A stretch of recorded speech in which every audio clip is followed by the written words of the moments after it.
So for those who watched the first episode of Guitar Search Saturdays, you'll know I picked up that Silver Stripe Peavey Bandit with the Sheffield speaker.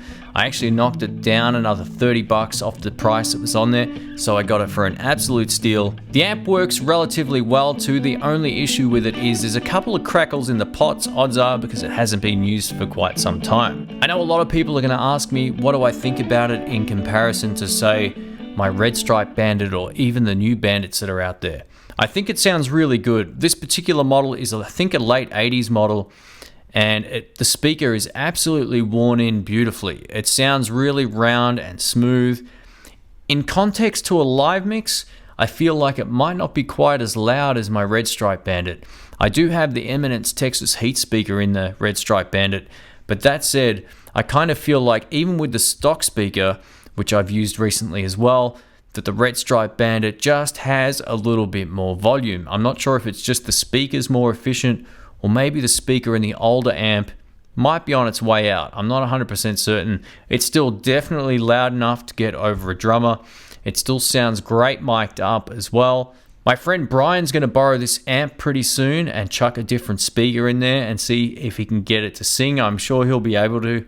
My first impression of the Sheffield speaker is this. They sound really, really warm, especially at room volume.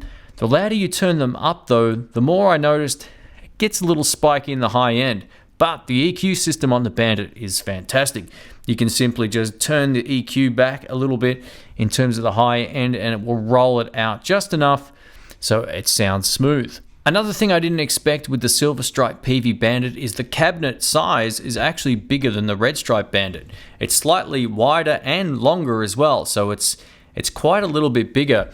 I had the Silver Stripe Bandit sitting on top of my Red Stripe Bandit, and I really had to balance it properly because it is a few centimeters bigger in every direction. Another thing I wasn't expecting too is the Silver Stripe Bandit is actually quite a bit heavier than the Red Stripe.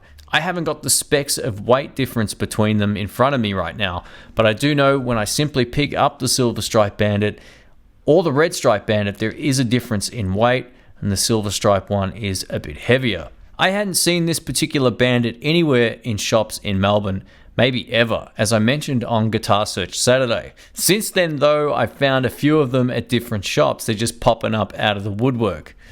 A lot of people rave about the Sheffield speaker, and I can tell why. As a stock speaker, I think it's even better than, say, some of the Fender Eminence speakers that they use. You may or may not know, I'm not a huge fan of those. But the Sheffield speaker is definitely good. These amps are loud, so don't take this the wrong way, but I feel like maybe the Red Stripe Bandit is just a hair louder than the actual Silver Stripe one. One of the strengths of the Peavey Bandit is not only having a really great clean channel which I can use pedals on, but also having a really musical drive channel. There's basically 3 drive channels. So you've got your first gain stage on the drive channel, that's the one I like to use. I can dial in pretty much the perfect blues sound without any pedals, and that's what's great about it. The one thing I should also point out, I feel like the Silver Stripe Bandit might have a bit more low end on the drive channel than the actual Red Stripe one as well. It feels like it might be a little bit fuller in the lows, and that's cool. You can dial that in or out obviously, but just as a rule of thumb, I think they might be slightly voiced a little bit differently. I don't often use the other 2 channels, but there's like a heavier crunch sound and a full-blown distortion sound on that one as well. The layout on the control panel is slightly different to the Red Stripe Bandit as well, but it's essentially the same thing. All in all, I think the Silver Stripe Bandit is a really cool amp. Let me know if you've got one, or if you've got a Peavey Bandit that I haven't tried or demoed yet that you'd like to see me check out. I get a lot of requests for the Teal Stripe Bandit videos as well. If I find one of them, or if I can borrow one of them off someone, I will absolutely do a demo of those. It's been since about 2008 since I used one of those amps live, and I was totally digging it.